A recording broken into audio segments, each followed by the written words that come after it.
नमस्कार और आप सभी का बी फूडवाइज वेबिनार श्रृंखला में हार्दिक स्वागत है। फूडवाइज में हमारा विश्वास है कि भोजन हमें पोषण देने के साथ साथ संस्कृति, समुदाय और प्रकृति से जोड़ने में मदद करता है। इसी समझ को आगे बढ़ाने के लिए हमने बी फूडवाइज वेबिनार सीरीज की शुरुआत की, ताकि जो शहरी उपभोक्ता है उनको भोजन की दुनिया के बहुआयामी पहलुओं से परिचित कराया जा सके। हमारा उद्देश्य है कि भोजन को केवल प्लेट में आने वाली चीज के रूप में नहीं, बल्कि भूमि, जल, समुदायों और परंपराओं से जुड़ी एक जीवित कहानी के रूप में समझा जाए। और आज हमारा विषय भी इसी सोच से गहराई में जुड़ा है। वन गुज्जरों की पारंपरिक समझ और उनकी प्रकृति सम्मति जीवन शैली।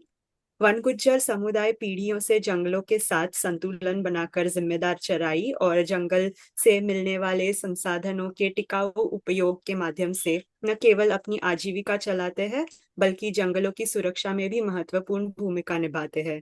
यह विषय आज हमारे लिए भी महत्वपूर्ण है, क्योंकि शहरी जीवन में हमें अक्सर भोजन, प्रकृति और समुदाय, इन तीनों के परस्पर संबंधों को भूल जाते हैं। वन गुज्जरों का अनुभव हमें यह सिखाता है कि प्रकृति का सम्मान और संसाधनों का विवेकपूर्ण उपयोग इसी खाद्य सुरक्षा और भविष्य का आधार है। तो आज हमारे साथ मौजूद है आमिर हमजा, जो वन गुज्जर ट्राइबल युवा संगठन के संस्थापक और अध्यक्ष है। वे एक युवा नेता और वनाधिकार कार्यकर्ता है, जो अपने समुदाय के सम्मान, पहचान और आजीविका की सुरक्षा के लिए निरंतर कार्य करते हैं। उनकी सशक्त कहानियां हमें यह समझाने में मदद करती है कि परंपरा और टिकाऊ जीवन शैली सिर्फ अतीत की बात नहीं, बल्कि भविष्य के लिए भी एक मार्गदर्शन है। तो हमें उम्मीद है कि आज का ये सेशन आप सभी को एक नई दृष्टि देगा। भोजन को केवल उपयोग की वस्तु नहीं, बल्कि एक संबंध, एक जिम्मेदारी और एक सामूहिक भविष्य के रूप में देखा जाए। तो आइए आज हम इस प्रेरणादायक संवाद की शुरुआत करते हैं। आमिर, आप शुरुआत कर सकते हैं और मैं आपका प्रेजेंटेशन भी अभी शेयर करती हूँ।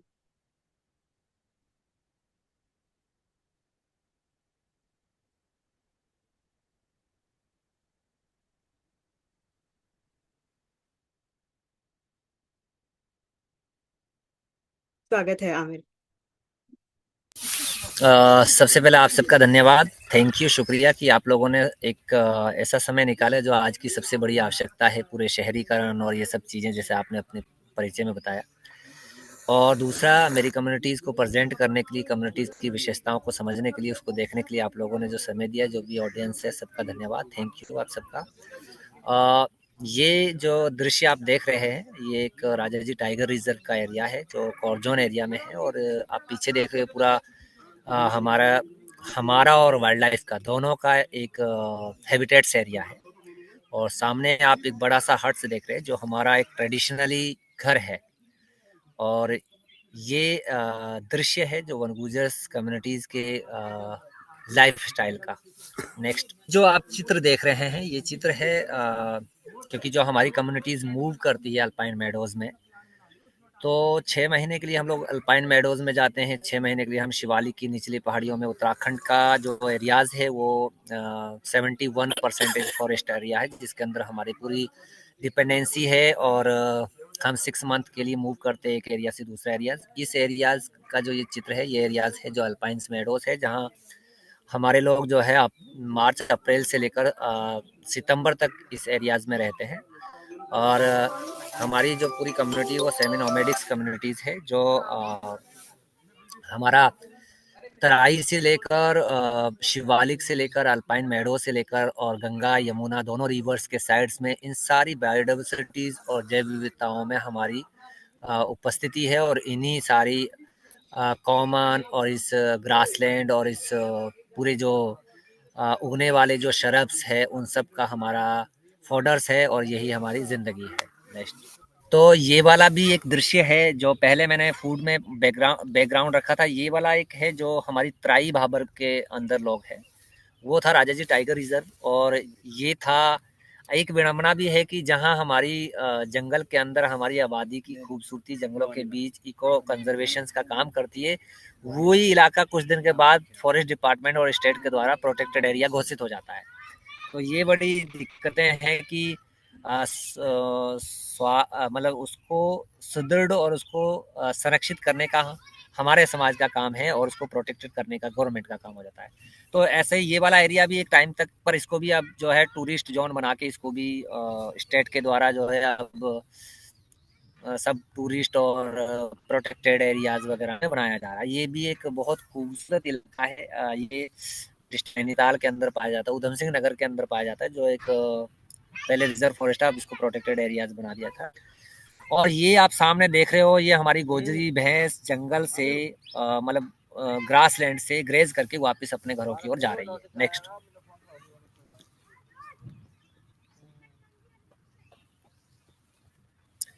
ये हमारा थोड़ा सा लिमिट इतिहास है, जो मैंने बहुत कम शब्दों में इसको पढ़ने की कोशिश की है। जब हमारा समाज राजस्थान, गुजरात से, अफगानिस्तान होते हुए गुजरात, राजस्थान से होते हुए जम्मू कश्मीर पहुंचा है, और जम्मू कश्मीर से जो हिमाचल में आने का जो हमारा इतिहास है वो बड़ा ऐतिहासिक और बड़ा यूनिक है।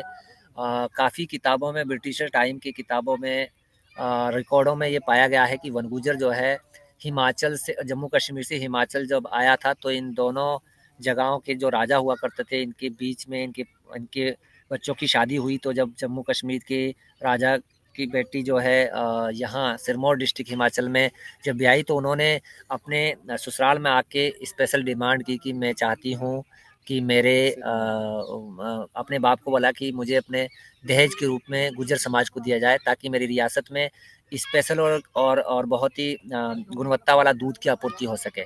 तो उस स्वरूप हमें जो है हिमाचल में लाया गया था। हिमाचल के नाहन इलाके में पहली बार लाया गया था। वहाँ से फिर हमें जो है दोनों जगह के परमिट दिए गए थे। जो नाहन का जंगल है, इसके अंदर हमारे लोगों को परमिट दिए थे ग्रेजिंग लॉपिंग के लिए, और इसके साथ जो हिमाचल के बुग्याल है वहाँ जाने के लिए हम लोगों को परमिट दिया था।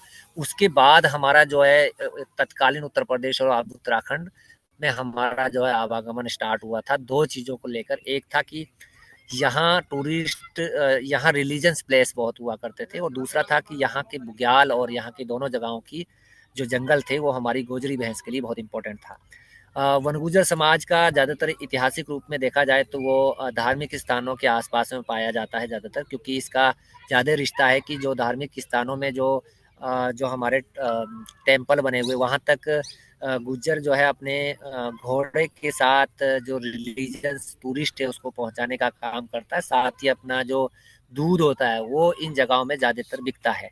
तो इसीलिए जो है हमारा ये जो रिश्ता है धार्मिक स्थानों का, केदारनाथ, बद्रीनाथ और जितने भी हमारे चार धाम है उत्तराखंड के, और इधर जो है ऋषिकेश, हरिद्वार, इधर ये सब इस तरीके से आए। उसके बाद फिर देश आज़ाद हुआ, और फिर ब्रिटिश ने हमारे लिए स्पेशल एक एक्ट लाया था जिसमें राहदारी टैक्स लगाया गया था। राहदारी टैक्स के रूप में हमें पहले सबसे पहले काउंट किया था तत्कालीन पुलिस ने कि हमारी भैंस के हिसाब से टैक्स लिया जाएगा था। उसी तरीके से टैक्स और परमिट इस सब की प्रथाओं में हम लोग पूरी ज़िंदगी में, पूरी समाज की जो कम्युनिटीज़ है वो सब साथ में रही। और उसके बाद फिर स्वतंत्र भारत के बाद 2006 में वनाधिकार कानून आया, उसमें अभी सब ज़िंदगी जूझ रही है, कहीं राइट मिल रहे हैं, कहीं नहीं मिल रहे हैं। इस सब तरीके से हमारा एक शॉर्ट इतिहास है। नेक्स्ट। ये है हमारी गोजरी, और इसका अगर आप देख पाओगे, इसके जो हॉर्न है वो टाइगर्स को अपने बॉडी से बचाने के लिए कुदरत ने दिए हैं। दूसरा जो इसका बॉडी स्ट्रक्चर है वो ऊपर से देख लो आप, प्लेन है, और ये पूरा बॉडी स्ट्रक्चर इसके हॉर्न से लेकर इस ये सब प्रकृति और कुदरत के साथ मेल, कुदरत से जो जंगल के अंदर झाड़ियों से कैसे निकलना है, ये पूरा सीन इसका काम करता है। और साथ में फाइट करता है टाइगर से दूसरी फैमिलीज को बचाने के लिए। तीसरा है कि इसका जो है मिल्क जो है वो कम होता है, बट इसका बॉडीज इतना होता है कि वो जंगल में बहुत अच्छे से सर्वाइव कर सकता है। इसका स्किन जो होता है वो बहुत मोटा होता है, ताकि जो है जो कांटे होते हैं वो सब इसमें काम नहीं करते हैं। तो इस तरीके से पूरा इसका जो है स्ट्रक्चर है। और ये हमारे VGTYS वनगुजर ट्राइबल युवा संगठन के अथक प्रयासों से, समुदाय के कोशिशों से इसको जो है पहली बार 2024 में जनवरी में जो है 17वीं नस्ल के रूप में NBGR भारत सरकार के पोर्टल के द्वारा पंजीकृत किया गया था। ये 17वीं नस्ल के रूप में भारत में पंजीकृत हुई है। उसके साथ साथ इसका जो डिस्क्रिप्शंस है लाइफ का वो ये है कि इसको खुले प्रवास चाहिए होते हैं, इसको चारागाह चाहिए होते हैं, और इसको जंगल चाहिए होते हैं। अगर ये स्टॉल फीडिंग हुई तो ये मर जाएगी, ये जिंदा नहीं रह पाएगी। तो ये इसकी कुछ विशेषताएं हैं। नेक्स्ट।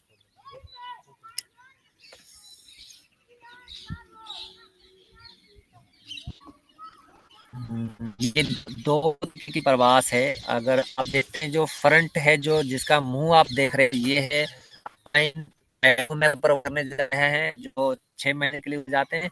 जिसका आप पीठ साइड देख रहे हो, ये है प्लेन माइग्रेशन, जिसमें हमारे लोग जो है खादर साइड में जाते हैं, जहाँ ये दोनों दोनों जो रास्ते हैं, ये गंगा नदी का रिश्ता है। अगर हम अल्पाइन जा रहे हैं तो गंगा के साइड साइड, जहाँ से गंगा शुरुआत होती है, गंगोत्री साइड में केदारनाथ बद्रीनाथ में जा रहे हैं, और इधर जो है गंगा के साइड साइड में जो है हमारे प्लेन माइग्रेशन में बहुत बड़ा वेटलैंड है, एक आइलैंड है खादर बिजनौर के बीच में, एक बहुत बड़ा वेटलैंड, वहाँ जा रहे हैं। तो दो तरीके का माइग्रेशन है। मेरा बैटरी भी थोड़ा स्लो हो गया है, पर जंगल में हूँ, जितना खींच पाऊंगा। अगर बीच में ऑफ हो गया तो माफ़ी चाहूँगा। नेक्स्ट।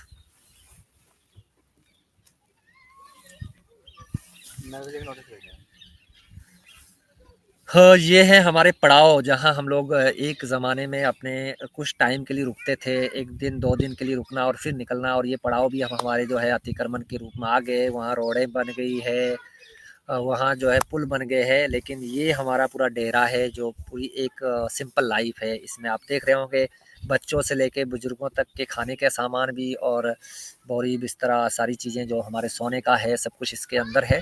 और इधर पास में हमारी गोजरी बैठी हुई है। ये हमारे 2 दिन या 3 दिन का पड़ा होता है, उसके बाद हम लोग जो है दूसरी जगह पर चले जाते हैं। ऐसे धीरे धीरे जाके हमें बुग्याल में जाना होता है। नेक्स्ट।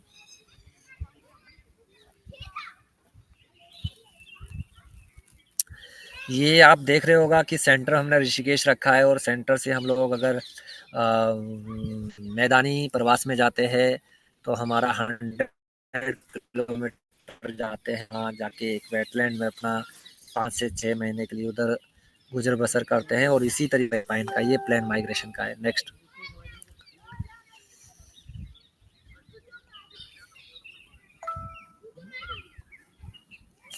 ये हमारा अल्पाइन माइग्रेशन से, ये भी ऋषिकेश से हम जा रहे हैं कंसाली से होके केदारनाथ के पास के बुग्यालों में, बाल गंगा रेंज से ऊपर जाके बुग्यालों में। ये भी हमारा 12,500 फीट स्क्वायर ऊंचाई में है। 250 किलोमीटर हम लोग जो है ऋषिकेश से अल्पाइन में मेडो में हमारी फैमिली माइग्रेट करके जाती है। नेक्स्ट।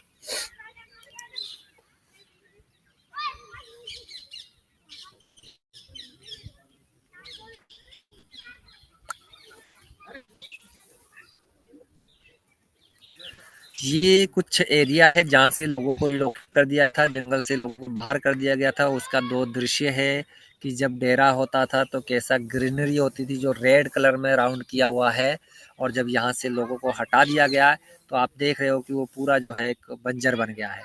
तो ये था हमारी हमारे रिश्ते, यानी कि जंगल के अंदर रहकर हम कैसे रिजनरेशन करते हैं, जंगल को बनाते हैं, बढ़ाते हैं, और हमारे बिना वो जंगल कैसे वीरान हो रहे हैं। ये इसलिए मैंने ये दो दो पिक्चर हमने डाली थी।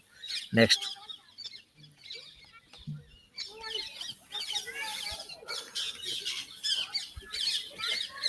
ये कुछ हमारे क्षेत्रों में इंक्रोचमेंट बोलते हैं अपनी भाषा में हम, कि हमारी गोजरी के जो थाच हुए करते थे, जो हमारे ग्रासलैंड हुआ करते थे, उसके बीच में उन ग्रासलैंडों को ख़त्म करने के लिए अब जो हमारी पूरी दुनिया की जो ये कि प्लांटेशन पद्धति बढ़ाओ, लेकिन प्लांटेशंस के नाम से कैसे हमारे जंगल बर्बाद हो रहे हैं, और इस तरीके से इसके बीच में नेटिव ट्रीज लगा के, यूकेलिप्टिस लगा के, कचरंज लगा के जो है पूरे जो हमारे ग्रासलैंड है उसको ख़त्म किया जा रहा है जो है स्टेट के द्वारा। और ये हमारी जो गोजरी के रास्ते थे वो इस तरीके से प्रभावित हो गए।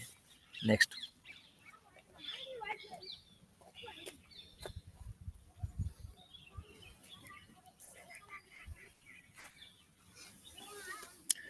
ये भी प्लांटेशन ही है, मतलब वो गड्ढे निकाल रहे हैं फॉरेस्ट का, यूकलिप्टिस वगैरह लगाने के लिए। ये भी हमारे जो है आप देख रहे हो सामने ग्रेजिंग लैंड था हमारा, लेकिन ये भी धीरे धीरे जो है लगा दिया गया है, और अननेटिव ट्रीज की वजह से पूरा जो है ग्रासलैंड के साथ साथ यहाँ का वाइल्ड लाइफ भी बहुत डिस्टर्ब हो रहा है। नेक्स्ट।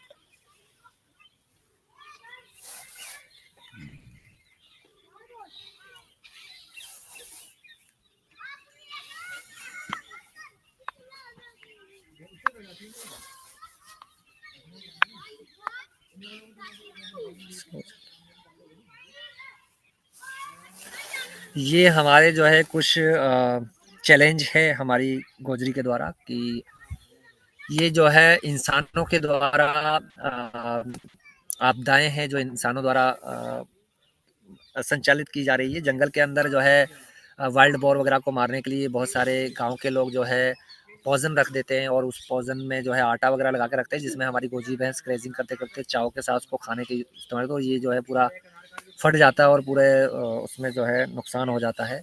इस तरीके से हमारी चैलेंज है, हमारी जो चुनौतियां हैं वो इस तरीके से है। नेक्स्ट।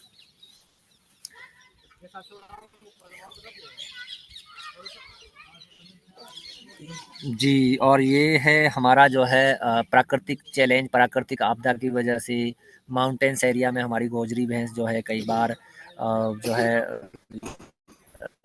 लैंड की और डिजास्टर की वजह से गिर जाती है और बीच में से फिर उसको लोगों के द्वारा, क्योंकि वहाँ और संसाधन नहीं होता, इसको सुरक्षित जगह पर ले जाने के लिए ये एक प्राकृतिक आपदा है। नेक्स्ट।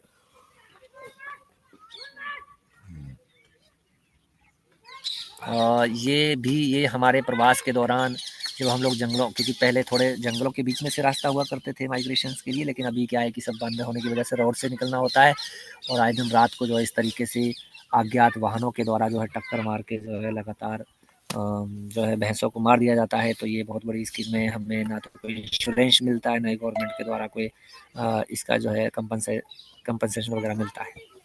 नेक्स्ट।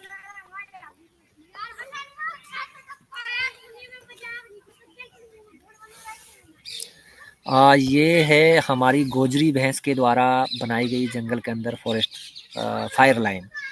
हमारी गोजरी के द्वारा क्या होता है कि वो लाइन से चलती है और लाइन से चलने के साथ साथ वो जंगल के अंदर जहाँ ग्रेजिंग होता है वहाँ वो एक लाइन से चलने के बाद उस पूरी लाइन में जो है डंक होकर वो एक लाइन बन जाती है। उसकी लगभग 1 से 2 मीटर की चौड़ाई की वजह से ये लोग जो है पूरा एक लाइन फायर लाइन बन जाता है। और जैसे ही हमारे लोग जंगल से मूव कर देते हैं मार्च के बाद और ग्रीष्म ऋतु आता है, गर्मी का सीजन आता है और जब फॉरेस्ट फायर होता है किसी एक पार्ट्स को, तो बीच बीच में जो गोजरी के द्वारा फायर लाइन बनाई होती है वो एक पार्ट को जलकर दूसरे पार्ट में नहीं जाती, क्योंकि बीच में जो है फायर लाइन होती है। तो ये हमारी गोजरी के द्वारा फॉरेस्ट कंजर्वेशन की एक प्रक्रिया है। नेक्स्ट। यही आपको ये वो जो आप देख रहे हो कि 3 चित्र है, एक चित्र में है हमारे लोग जो है जंगल को कंट्रोल करने के लिए अपनी गोजरी भैंस के जो फायर लाइन है उसको प्रोटेक्ट कर रहे हो, दूसरी जगह ये आग है और फिर ये आग लग कर जो है यहाँ के ख़त्म हो जाती है। तो ये एक दूसरा दृश्य है जो फॉरेस्ट फायर को कंट्रोल करने के लिए प्रक्रिया है। नेक्स्ट। कई जगहों पर हमारी कम्युनिटीज़ में जो है FRA वनाधिकार कानून के तहत लोगों ने अपने जंगलों को व्यवस्थित करने के लिए उनको जो है संरक्षित करने के लिए कुछ जो है बाहर से क्योंकि हम देखते हैं दिल्ली और हरियाणा और पंजाब जैसे इलाकों में जो है जो फोल्डर होता है पुराल उसको जलाने में प्रतिबंध लगा दिया गया है एयर पोल्यूशन की वजह। हमारी वन गुजर्स कम्युनिटीज़ में इसको खरीद कर जो एयर पोल्यूशन को कम करके जंगलों में जो है ग्रेजिंग ओवर ग्रेजिंग जंगलों में ज़्यादा जो है अधिक बाहर की वजह से जो है इस एयर पोल्यूशन और सबको रोककर फोल्डर्स को बनाया जा रहा है और जिसमें उस फोल्डर्स में जो है आके बर्ड्स और ये सब दूसरे अंडे भी दे रही है और साथ साथ में वो जो है वो खाना भी खा रही है। तो इस तरीके से को एग्जिस्टेंस का काम हमारी कम्युनिटी के द्वारा इस गोजरी की वजह से किया जा रहा है। नेक्स्ट। आप ये देख रहे हो कि अब कई जगहों पर हमारी जो रेड हेडेड वोल्चर्स है वो रियर्स हो चुकी है और वो जो है उसके लिए बहुत पूरा देश और ये सब बड़ी कोशिशें कर रहे हैं कि वो कैसे दोबारा आए, क्योंकि ये इन्वायरमेंट कंजर्वेशन का सबसे बड़ा माध्यम था वोल्चर्स। हमारी कम्युनिटीज़ के द्वारा गोजरी को जब लीव्स को जो नेटिव ट्रीज़ के लीव्स को जब खिलाते हैं उसके साथ में लॉपिंग्स प्रक्रिया करके वोल्चर्स को कंजर्व करने की प्रक्रिया स्टार्ट की गई है, जिसमें कई जगहों पे वोल्चर्स के जो हैबिटेट्स है उसको रिजनरेट कर दिया गया और हैबिटेट्स के साथ साथ ये दोबारा से जो है आना स्टार्ट हो गई है। और जो हमारा बटर निकालने के बाद जो छाछ बचता है उसको हम एक जगह डंप करते हैं जहाँ मंगूज और दूसरे बर्ड्स वगैरह वो सब आके पूरे जंगली जानवर उन पर निर्भर हो चुके हैं और ये अब नहीं, ये सदियों से ये सब चला आ रहा है। नेक्स्ट। ये वही 3 चीज़ें हैं जो मैंने पहली स्लाइड में बताई थी कि ये तीनों का भी कोएग्जिस्टेंस है वाइल्ड लाइफ के साथ, नेचर के साथ, खोजरी भैंस के साथ, वनगुजर्स के साथ, और इन सब का सीड्स डिस्पर्सल और ग्रेजिंग पैटर्न्स के लिए आपस में रिश्ते जुड़े हुए हैं। नेक्स्ट। ये है जो हमारी प्रक्रिया है जिसको हम लॉपिंग शाखा तराशी बोलते हैं। शाखा तराशी के साथ कैसे जो है जंगल की पूरा जंगल का रेस्टोरेशन जुड़ा हुआ है। सबसे पहले शाखा तराशी की जाती है। एक पेड़ के ब्रांच से पत्ते और ब्रांच को गिराया जाता है और वो नीचे जो है भैंस, गोजरी भैंस खाती है उसके पत्ते को, साथ में वाइल्ड लाइफ खाता है और एकदम वो 3 से 4 महीने तक उसको छोड़ा जाता है। और इसमें जो स्मेट्स होते हैं, जो घुन या दूसरे जो कीड़े होते हैं, वो आके इस ब्रांच को खाते हैं और इस ब्रांच को खाने के बाद इसके साथ में जो आप देख रहे हो तो रूट निकल रहा है, ये सबसे ज़्यादा जो है खाद का काम करता है धरती में, सॉइल को कंजर्व करने में। और जैसे सॉइल को एक फर्टिलाइज करता है, उसको एक खाद देता है, वहाँ जो घास का सीड्स होता है उस सीड्स में बहुत मजबूती और बहुत अच्छे से घास उत्पन्न होता है। और जैसे वो घास उत्पन्न होता है तो वाइल्ड लाइफ भी ग्रेज करता है और हमारी भैंस भी ग्रेज करती है और आसपास की बायोडाइवर्सिटी भी कंजर्व होती है। Next please.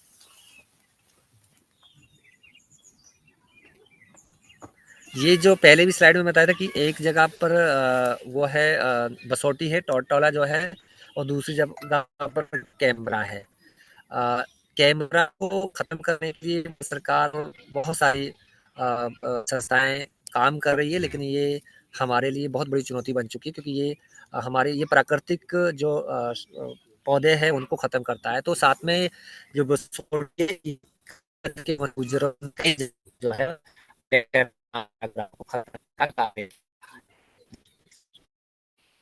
ये कम्युनिटीज का ट्रेडिशनल सेला फेस्टिवल है जिसमें प्राकृतिक पौधों का रोपण किया जाता है और बड़े पैमाने पर इसको जो है अब स्टेट के लीगल सर्विस अथॉरिटीज़, बाकी बहुत सारी सरकारी संस्थाओं ने इसको मान्यता दी है और बड़े पैमाने पर जो है 20 दिन इस प्राकृतिक पौधों का रोपण किया जाता है। ये कम्युनिटीज़ का और ये है जो कम्युनिटीज़ के कंजर्वेशन का जो काम है से कम्युनिटी ट्रेडिशनल प्रैक्टिस से उस सब को लेकर बहुत सारे अब रिसर्च और ये सब चीज़ें सब लोग जो है जो इंस्टीट्यूट है, रिसर्च इंस्टीट्यूट है, कुछ स्टूडेंट वो सब आके जो है इन इन इन चीज़ों को, इन सब प्रक्रियाओं को देख रहे हैं और उसको जो है समझ रहे हैं। ये हमारी जो है रोज़ की ज़िंदगी की जो शुरुआत होती है, अर्ली मॉर्निंग का जो हमारा ब्रेकफास्ट है वो आप देख रहे हो थाली में। और ये जो थाली है ये भी हमारी यूनिक और ट्रेडिशनल बर्तन है जो सदियों से हमारे पूर्वजों द्वारा इस्तेमाल किया गया था और समय के साथ ये पहले तांबा का हुआ करता था। उससे पहले एक प्रारंभिक दौर में ये चांदी का भी हुआ करता था, उसके बाद तांबे का हुआ और आज जो है ये अलग अलग तरीके से जो है लोग यूज़ कर रहे हैं। लेकिन इसका डिज़ाइन बनाने वाले जो लोग हैं वो भी एक बड़ी संख्या में, जो इसको निर्माण करने वाली जो लोग हैं वो भी हमारे ही ऊपर निर्भर है। उनका जो इकोनॉमिक्स जुड़ा हुआ है वो भी हम पर ही है। और ये ब्रेकफास्ट है मॉर्निंग का और इसमें आप अगर देख रहे हो तो ये जो है पहाड़ में एक जो साग होता है वो उसके साथ, और साथ में जो बटर है वो गोजरी जो भैंस है हमारी इंडिजिनस ब्रीड, उसके उसका क्योंकि हमारी इंडिजिनस ब्रीड जो गोजरी भैंस है उसका भी एक यूनिक जो इम्पोर्टेंट्स जो मिल्क है, इस दोनों से मिलाकर हमारी सुबह की शुरुआत होती है जिसको हम ब्रेकफास्ट के रूप में आज की दुनिया जो मानती है, पर हमारे लिए जो है नहारी इसको हम लोग कहते हैं मॉर्निंग में। नेक्स्ट। ये कुछ कसरोड़ है। कसरोड़ जो है ये कई जगहों में शहर के लोगों के लिए भी बड़ा पसंदीदा है, जैसे हम अपने इलाकों में देखते हैं। ये शिवालिक में भी पाया जाता है और अल्पाइन मेडोज में पाया जाता है, लेकिन इसकी 2-3 प्रकार की स्पेसीज होती है। ये 2-3 प्रजातियों में विभाजित है। और जो अल्पाइन मेडोज में पाया जाता है उसकी स्पेशल उसकी अलग प्रजाति होती है, लेकिन ये एक ही फैमिलीज के हैं, बट उसमें गुणवत्ता ज़्यादा होती है जो अल्पाइंस में होते हैं। और हमारी ज़्यादातर कम्युनिटीज़ के बुजुर्ग लोग इसको ज़्यादा खाते हैं, जो प्रेग्नेंट जो महिलाएं वो इसको ज़्यादा खाती है। और हमारे यहाँ इसको कसरोड़ कहते हैं, और ज़्यादातर ये बुजुर्गों का बहुत पसंदीदा हमारा खाना है। और बड़े पैमाने पर जो है इसको आज भी जो है मेडिसिन के रूप में लोग यूज़ करते हैं खाने के लिए, अल्पाइन और शिवालिक दोनों में। नेक्स्ट।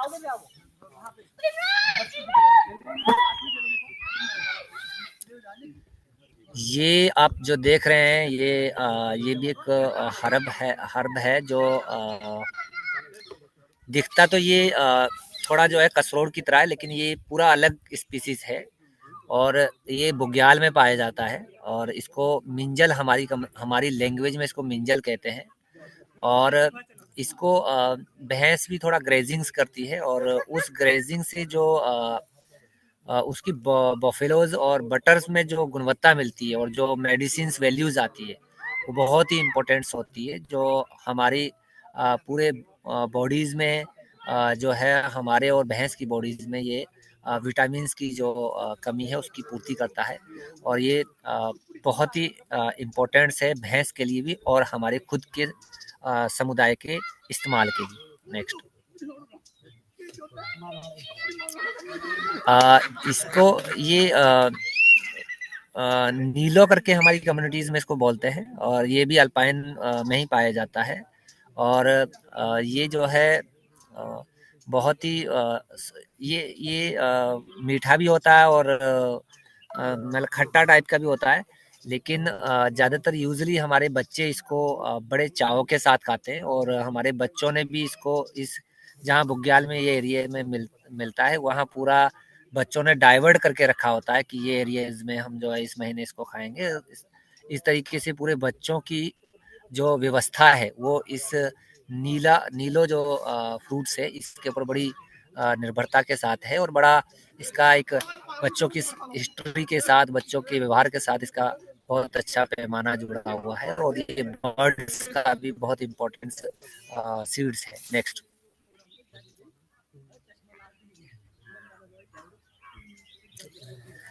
ये थोड़ा सा आप अगर देख लो जो फ्रंट में जो आप फोटो देख रहे हो, क्योंकि ये फोटो में बहुत सारी चीज़ें और भी आ रही है।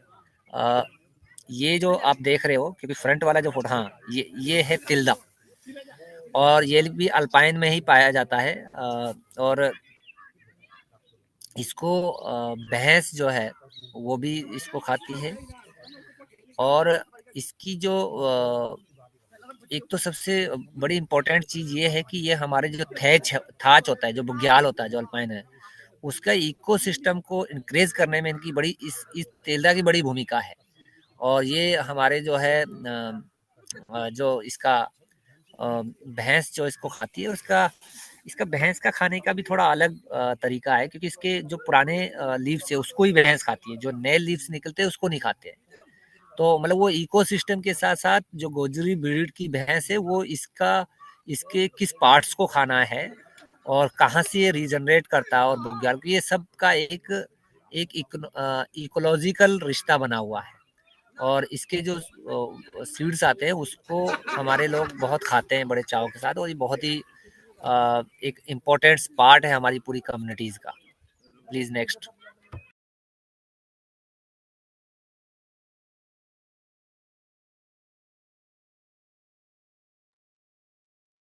इसमें आप देख रहे होंगे कि इसमें स्पेसिफिक फोटोज नहीं है, पर इसमें जो गूगल करके जो वीड है वो भी बुग्याल में पाया जाता है।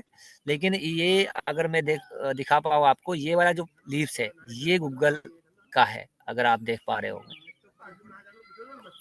एरो देख पा रहे हो, ये जो एक ही लीव्स है बड़े वाला। ये वाला, नहीं नहीं नहीं ये नहीं, वाला, आप और इधर जाइए, इधर ये नहीं नहीं। नहीं, जो अ, बड़े हैं चैताली, हाँ जो ये बीच में एक ही शायद जो लीफ ये बड़े है। वाले। हैं। हाँ हाँ, सॉरी, ये this this this yes. Okay. तो ये लीव्स है गूगल, और इसका एक्चुअली क्या है कि ये इसको भी कम्युनिटीज के जो ट्रेडिशनल बुजुर्ग लोग हैं वो लाते हैं, और वो ऐसा है जैसे हमारे घरों में कोई स्पेशल, जैसे कई बार मैं शहरों में अपने दोस्तों के यहाँ जाते हैं तो वो मेहमानों के लिए कोई नॉन वेज लाते हैं कि मेहमान के लिए स्पेशल है। तो हमारे लिए जो बुजुर्ग और इम्पोर्टेंट्स लोगों के लिए जो पार्टीज बनाते हैं फूड्स की, वो हम गूगल के हमारे बुजुर्ग लोग जो है यूज करते हैं, उसको लाते हैं बड़े चाव के साथ। और ये बहुत ही विटामिन्स है इसके अंदर, और ये जो है कम्युनिटीज़ का जो मेडिसिन्स जो नॉलेज है, ट्रेडिशनल नॉलेज है, उसमें इस गूगल्स का बहुत इंपॉर्टेंट पार्ट है। नेक्स्ट।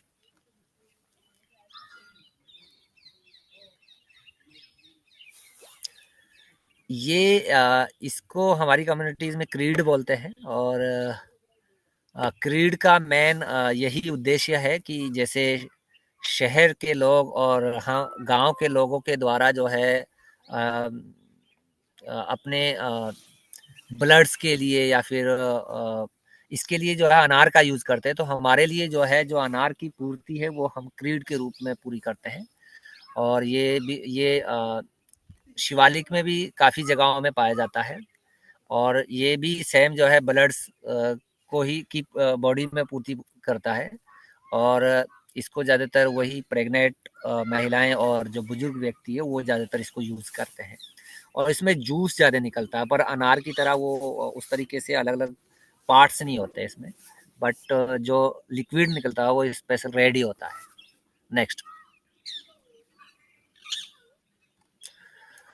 ये डंकाल है, और इसका भी आप देख रहे होंगे, ये एक ही वो है, हर्ब है, लेकिन इसके फ्लेवर थोड़ा अलग अलग देख रहे हो। तो इसका स्टार्टिंग का फ्लेवर्स एकदम वाइट होता है, उसके बाद ये आप देख रहे हो बैंगनी कलर में है, उसके बाद पूरा येलो है। तो ये इसके बीच में ये दो है, वैसे दो तरीके के जो है वो है, लेकिन ये दोनों एक ही स्पीसीज है। तो इन दोनों को ही यूज़ हमारे यहाँ वेजिटेबल के रूप में यूज़ करते हैं। और अ, इसका जो है जो भैंस के ग्रेजिंग्स के बाद इसका मिल्क में भी बहुत अच्छा क्वालिटीज़ होती है जो मेडिसिन से युक्त होती है, और जो जिसमें जो है हम जो चीज़ वगैरह निकालते हैं दूध का, उसकी सबसे ज़्यादा रेट जो है हमारा डंकाल के थैच में जो ग्रेजिंग हुआ जो दूध निकलता है उसकी ज़्यादा डिमांड हो जाती है। और इसका भी बड़ा पुराना रिलेशनशिप है कम्युनिटीज़ के लिए, हमारी कम्युनिटीज़ के लोगों को, महिलाओं, और इनकी बड़ी मान्यताएं हैं इस वेजिटेबल के साथ जुड़ा हुआ। Please next.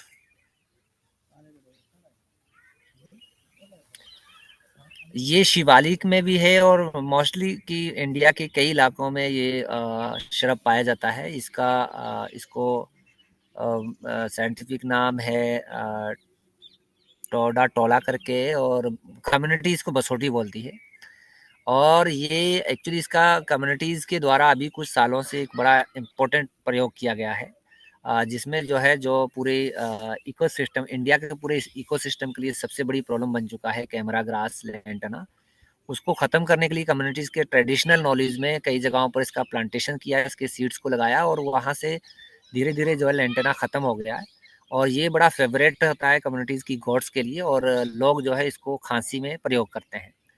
मेडिसिन्स वैल्यूज़ के साथ साथ ये फॉरेस्ट के कंजर्वेशन का नई टेक्नोलॉजी के साथ कम्युनिटीज़ को यूज़ कर रही है, और बहुत ही इम्पोर्टेंट जो है ये शरब निकला है इकोसिस्टम के लिए।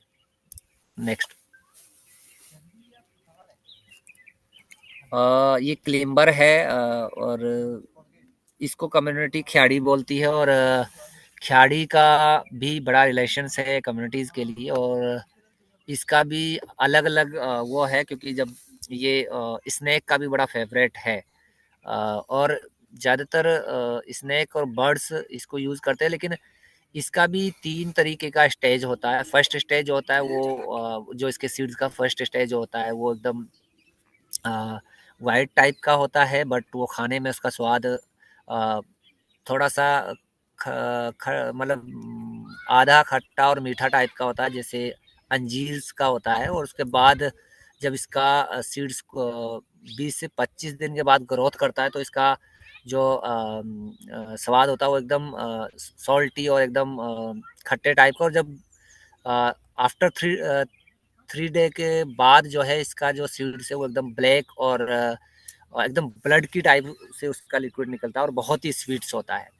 तो ये जो है ज़्यादातर कैल्शियम्स में, आयरन्स, आयोडीन, इन सब चीज़ों में कम्युनिटीज़ के नॉलेज के हिसाब से सबसे बड़ी इंपॉर्टेंट मेडिसिन्स है हमारे लिए।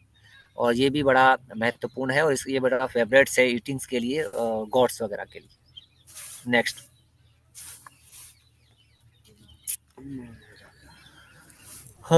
ये देख रहे होंगे, इसका एक्चुअली अच्छा सा फोटोज हम ले नहीं पाया है। और अगर ये हाथ में जो वन गुजर्स ने पकड़ा हुआ है, इसका जो पूरा जो शॉस है जो देखने को मिलता है, ये किंग कोबरा की तरह इसका इसकी जो है पौधा, फर्स्ट जो जनरेशन का पौधा वो है, लीव्स है, वो किंग कोबरा की तरह अपना साइज देता है और इसीलिए सांप जड़ी इसको कहते हैं। और बुग्यालों में ही ये पाई जाती है ज़्यादातर। सांप के बाइट करने पे भी इसको बहुत सारे लोग यूज़ करते हैं कम्युनिटीज़ के, जो जो है बहुत ही पुराना और ऐसा गोपनीय मेडिसिन है जिसको ज़्यादातर कम्युनिटीज़ बाहर इसको लाना नहीं चाहती, क्योंकि ये बहुत बड़ा एक धरोहर है कम्युनिटीज़ का। और ये बड़ा यूज़फुल है और बहुत सारे लोग इसको बहुत आज भी समाज के लोग इसको एक रिलीजियस एक्ट के रूप में भी मानते हैं और ये यूज़ किया जा रहा आज भी। Next please.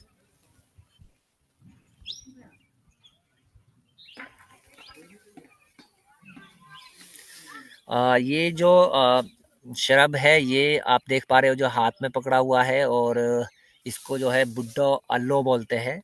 और इसका भी हिस्टोरिकल नाम है अलग अलग कि ये कैसे नाम डाला गया है, वो लंबा एक डिबेट हो जाएगा। कुछ शराब्स और हर्ब जो थे उनमें उनका जो नाम पड़ा हुआ वो कम्युनिटीज़ का, वो भी हिस्टोरिकल्स एक बड़ा एक ऐतिहासिक और बहुत ही महत्वपूर्ण है, जो आइडेंटिफाई करने के लिए कम्युनिटीज़ के बुजुर्गों ने निकाला, इसलिए उसका नाम भी पड़ा फिर बाद में।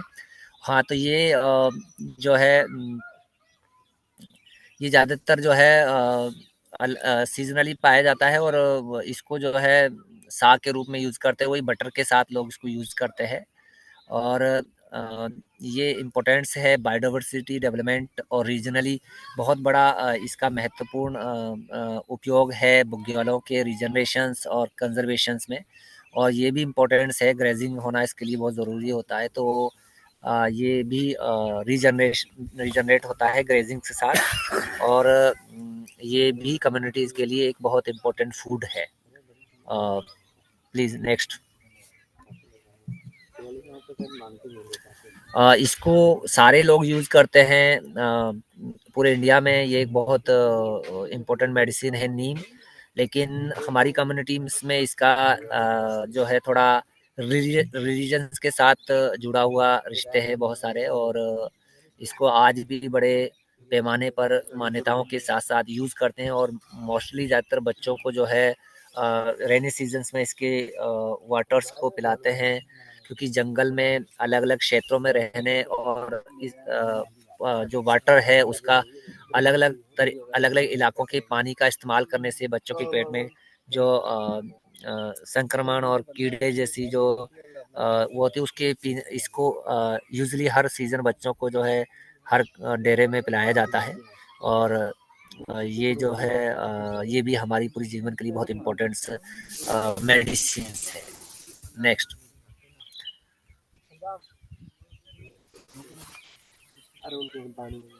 हाँ, ये चिलेरी है जिसमें कम्युनिटीज चिलेरी, और इसका साइंटिफिक नाम अलग है, बट ये वीड है और शिवालिक तराई भाबर में बहुत ज़्यादा पाई जाती है। और जुलाई से सितंबर में ये उपलब्ध होती है। और इसका बहुत अच्छा जो है वेजिटेबल्स हमारे यहाँ यूज़ करते हैं, जो कैल्शियम्स और मल्टीपल विटामिन्स के रूप में ये पूर्ति करता है बॉडीज़ में। और इसका भी थोड़ा सा अभी कुछ जगहों में कम्युनिटी में इसको भी कंजर्व करने के लिए इसका भी टाइम डिसाइड किया है और फैमिली और एरिया डिसाइड किया कि किन किन एरियाज में निकालनी है। और ये भी ओल्डर्स और लोगों का बड़ा फेवरेट फूड है। नेक्स्ट।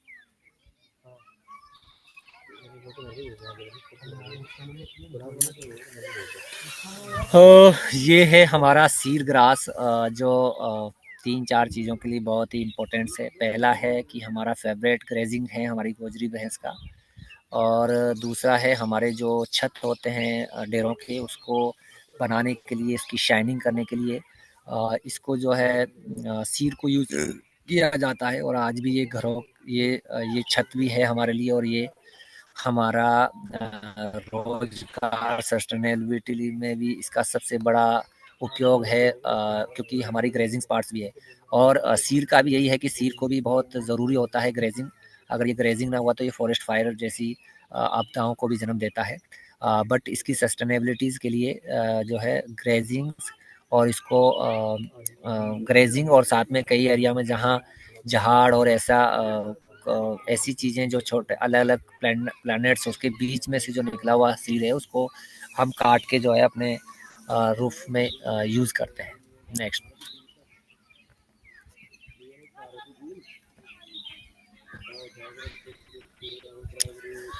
ये हमारे अब गोजरी जो हमारी है वो इन इन इस तरीके के कुछ पेड़ों पर निर्भर है, और ये लुसाड़ा और गुटेल है जो गोजरी बफेलो के द्वारा जो है इसके सीड्स डिस्पर्सल से जंगल को रिजनरेट किया जाता है। और बड़े पैमाने पर इन इन इन इस तरीके के बहुत सारे पेड़ों को लगाकर एक जंगल खड़ा किया है गोजरी के द्वारा। और ये जो इनके सीड्स है, ये जंगली जो जानवर है हमारे, जो वन्य जीव है, वन्य जंतु है, उनका भी एक बड़ा फॉडर्स है। और अगर आप लोसाड़े के सीड्स को देखते होंगे तो इसके इसके सीड्स को सबसे ज़्यादा यूज़ करती है हमारी जो ओरिएंटल पैड हॉर्नबिल है, हिमालयन ग्रेट हॉर्नबिल। ये इस तरीके की जो बहुत ही हमारे शिवालिक वृत्त के राजा जी के जो सबसे इम्पोर्टेंट बर्ड्स है, वो भी ऐसे पेड़ों के ऊपर निर्भर होती है। और ये पेड़ों का एक जगह से दूसरे जगह जाना हमारा एक पारंपरिक रिश्ताओं के साथ गोजरी भैंस का विचरण है, और जिससे हम अपने जंगलों को पुनर्जीवित करते हैं। नेक्स्ट।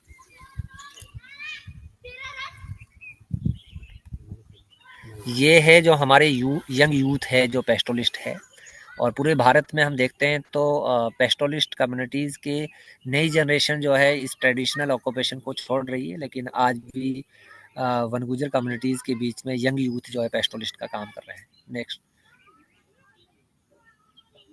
ये हमारे जो इनिशिएटिव्स है, ग्रुप्स है, ऑर्गेनाइजेशन, संगठन जो है उसको रेस्टोरेशंस करके जो हमारे कुनाव-चौड़ एरिया के अंदर जो है रीजनरेशंस का जो काम किया, उस पर जो है 2021 में अवार्ड मिला था। और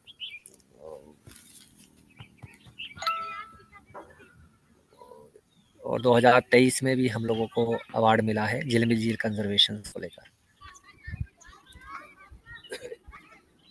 कंक्लूजन में हम आपका धन्यवाद देते हैं, और ये हमारा संगठन है, ये इसका लोगो है। और दूसरा जो है हम ये भी जो हमारी पूरी पेस्टोरल प्रैक्टिस है वनगुजर्स कम्युनिटीज़ की, जो बफेलोज़ के गोजरी बफेलोज़ के ऊपर निर्भर है।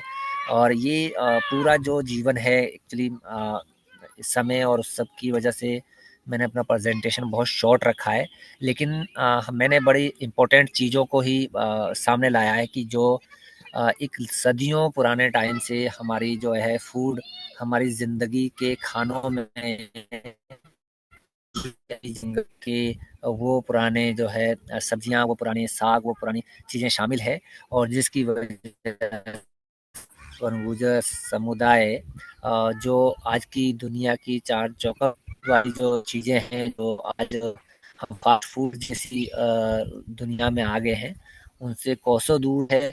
और अगर आप देख पाओगे वनगुजर्स के पास फैसिलिटी के नाम पर आज भी ज़ीरो है, ना तो हॉस्पिटल्स है, ना स्वास्थ्य सुविधाएं हैं, लेकिन कुदरत के इन अनमोल रत्नों की वजह से आज भी वनगुजर जो है अपने हेल्थ को लेकर बहुत अच्छे से जो है जी रहा है। और जो भी अल्पाइन मेडोज़ में जाते हैं, उनके 6 महीने के पूरे खाने जो है इसी तरीके से 20 से 25 से 30 जो डिश है वो जंगल के बीच से निकलती है, और वो उसको जो है हमारे बच्चे, हमारी महिलाएं, माताएं, बहनें बड़े चाव के साथ यूज़ करती है। और बड़ा एक हिमालयन रीजन के अंदर एक बड़ा पेस्टोल जंगल की चीजें ढूंढने भर है। के साथ साथ मैं आप सबका धन्यवाद देता हूँ और थैंक यू। और I invite to you come here my communities and visit to the my life. Thank you. Thank you Aamir, बहुत बहुत शुक्रिया हमें जंगलों की सैर कराने के लिए, और आप जो भी खाते हैं वो हम सभी सभी को दिखाने के लिए बहुत बहुत शुक्रिया।